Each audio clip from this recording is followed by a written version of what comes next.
On her first day as a bodyguard, the woman noticed something odd about the kitchen glass at her employer's house. She reached out and touched it, finding one mirror was single-layered, while the other was double-layered. Instantly, she suspected there must be a hidden pinhole camera behind it. But just as she was about to investigate further, she heard the housekeeper's voice behind her. Luckily, she reacted quickly and said she was just looking for food in the kitchen to brush it off. The housekeeper didn't press the matter. After the housekeeper fell asleep in the early hours, the woman carefully returned to the kitchen. Sure enough, she found a pinhole camera behind the mirror. The other end of the camera was connected to the chaebol who had hired her. Unbeknownst to her, every move she made was already visible to the chaebol. Even more outrageously, there were dozens of similar cameras throughout the mansion. Soon she found another one in the living room and made a taunting gesture toward the camera. Seeing this, the chaebol was not alarmed. Instead, he found the woman quite interesting. The woman's name was Lisa, and she came from a very poor background. Her mother was addicted to gambling and had taken high-interest loans in Lisa's name. So, to turn her life around, she landed the chaebol's favor with her unique interview style and became his personal bodyguard. The chaebol ran a food company and was a legendary figure locally. He had a son and 2 daughters, but only one was his biological child. His biological daughter had died in a car crash not long ago, while the other 2 children were from his wife's previous marriage after his remarriage. Lisa also learned from the driver that rumors said the chaebol's daughter had bad habits and had hallucinations while driving,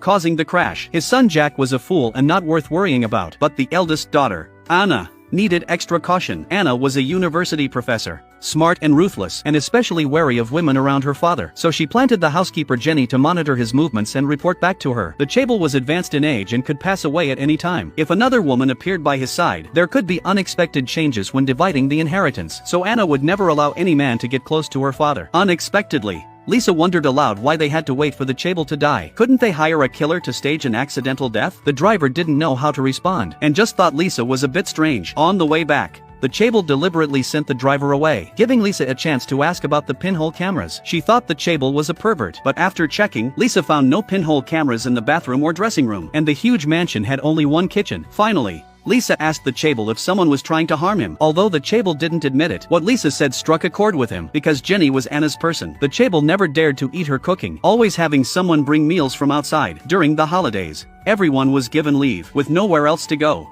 Lisa had to stay temporarily at the chaebol's house. One evening, while eating instant noodles with the chaebol, Anna learned from the housekeeper that Lisa hadn't gone home, so she immediately went to her father's house. Hearing the doorbell, the chaebol instantly guessed who it was, then told Lisa to hide before opening the door. After Anna entered, she didn't waste words and searched room by room. Lisa held her breath and hid in a room, not daring to make a sound. Seeing Anna about to push open the black door, the chaebol deliberately called her name. Anna immediately believed Lisa was hiding inside, but when she opened the door, there was nothing there. Finding no trace of Lisa, Anna had no choice but to leave in disappointment. Then the chaebol called Lisa to his office. Suddenly, the mural behind him slowly opened. Inside, she saw rows of monitors. Lisa immediately asked again if someone was plotting against him. At this point, the chaebol took out a photo of his biological daughter and slowly revealed the truth. His daughter hadn't died in a crash, but had been murdered, and the murderer was Anna. He knew Anna had killed his daughter to inherit everything. Then he told Lisa he had at most 6 months left to live, so he wanted to take revenge on them in the way Anna feared most. Then the chaebol opened a secret door and unlocked a safe filled with his wealth. He took out a small box from the corner, opened it,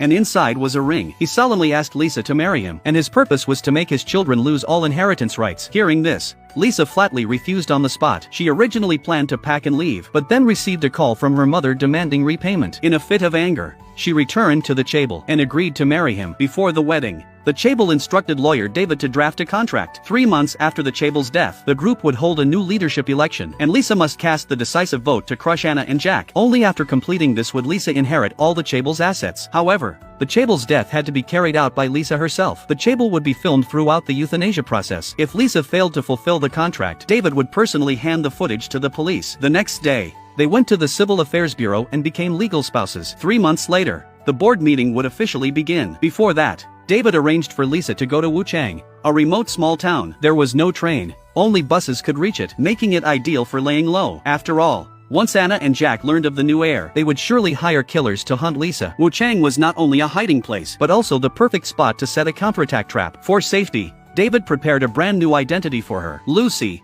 an ordinary kindergarten teacher. The reason for choosing Wuchang was that it had the Chable's favorite strawberries, and the young man responsible for deliveries was also from Wuchang. Shortly after the young man left, the Chable suddenly collapsed in the secret room. The doctor had originally estimated he had 6 months left, but now it was down to 3. The doctor's words were overheard by a nurse hiding outside, who immediately told Anna. Anna then contacted a reporter, ostensibly inquiring about a renowned doctor, but actually deliberately leaking the news that the Chable was dying. After a night of struggle, the Chable decided to undergo euthanasia early, but before it was carried out, he suddenly said he wanted a bowl of instant noodles. As Lisa went downstairs, he quietly turned on the recorder and pulled out a pistol aimed at himself. Yet just as Lisa was about to bring the cooked noodles in, she heard a gunshot. No one knew why he changed his plan at the last minute. He didn't go through with the original euthanasia method, but ended his life in another way. The Chable's sudden death was not a blow to Anna and Jack, but rather made them see the hope of inheritance sooner. They had even begun imagining future power and wealth. Just then, David arrived and announced something shocking. Led by David, they met Lisa and learned she had married the Chable 3 months earlier. Seeing the ring in Lisa's hand,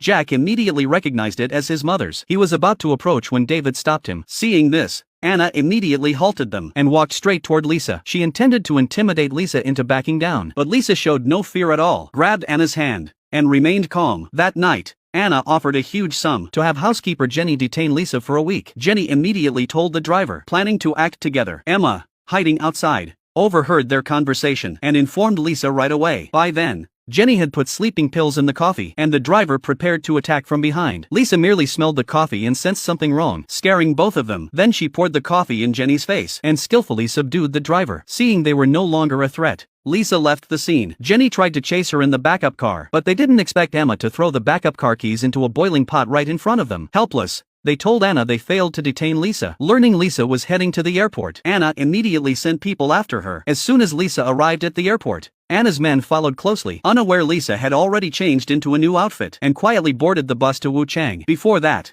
she had met with David at the airport and received an ID card in the name Lucy, plus a bank card in cash. Upon arrival, the person sent to pick up Lisa turned out to be the strawberry delivery boy. To inherit the vast fortune left by the late Chable, she had to hide in the remote small town and evade the Chable's children's 3-month assassination attempt. If she survived 3 months, she could claim all the inheritance alone. However, the Chable's children, Anna and Jack, weren't going to sit idle. They decided to take a different route and sue Lisa. The lawyer argued that Chable married Lisa while mentally incapacitated, trying to invalidate the marriage and thus strip Lisa of inheritance rights. But Anna wanted to ruin Lisa's reputation because she found Lisa had a record of theft since childhood, and Lisa's mother had committed fraud. If these pasts were exposed, it would be enough to destroy Lisa in the court of public opinion. Even more shocking, the Chable seemed to have foreseen his own death and had transferred a large portion of his assets to Lisa while alive. Lisa's last known location was the airport, but retrieving surveillance footage would take time. Taking advantage of this gap, Anna personally hired a gang of thugs, offering high rewards to track down Lisa and her mother. A storm targeting Lisa was quietly approaching, while Lisa remained oblivious. The man sent to pick up Lisa was named Mark. He was not only the former strawberry vendor for the Chable, but also lawyer David's cousin. David had warned Lisa never to get too close to Mark. Lisa carried a pistol the Chable had given her himself. She originally thought the gun was for self-defense, since Anna and Jack might send killers anytime, but she didn't expect it was actually the Chable's tool for revenge on behalf of his daughter. If Lisa really committed murder,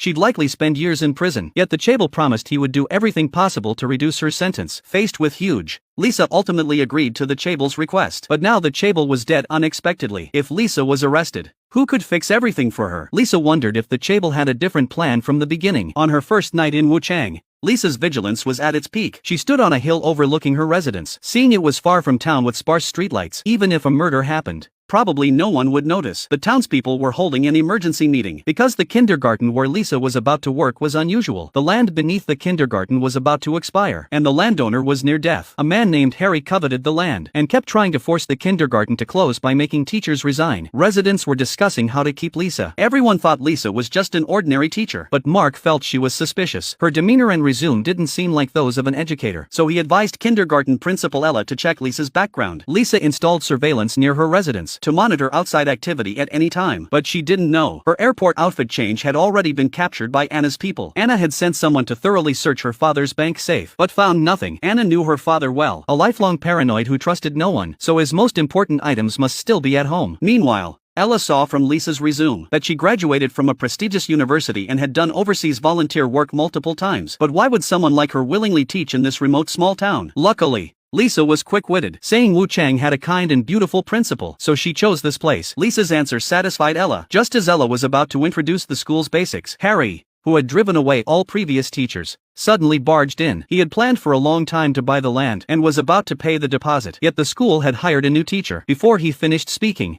a call came in. Ella had already asked someone to investigate Lisa's background. As Mark said, her resume was so perfect it raised suspicion. The caller on the phone reported that there indeed was a woman named Lucy who graduated from a prestigious university. But Lucy was 53, while the Lisa before them was only in her early 30s. Lisa overheard Ella's conversation. The sudden twist made her tense, so she immediately called David for help handling it. But while she was on the phone, Ella had already called the previous kindergarten listed on Lisa's resume and asked about her. Luckily, the person on the other end said their kindergarten did have a teacher named Lucy who resigned recently. Ella felt relieved upon hearing this, but Lisa's sudden appearance caused Ella's phone to remain off by mistake, and they heard the caller say they earn tens of thousands just for saying a few words. The air froze instantly. Lisa's identity was exposed. She rushed forward and snatched Ella's phone, and Ella's plea for help caught Mark's attention. Just then, David called. David then confessed Lisa's true identity to Ella, and Lisa chose not to hide anymore, admitting everything. She said if Ella could let her stay there for 3 more months, she would buy the kindergarten and give it to Ella. But Ella must not reveal her identity. They had just reached an agreement when they didn't expect Mark had overheard their entire conversation. Would Lisa's secret be exposed now? Facing this sudden crisis, how would she escape?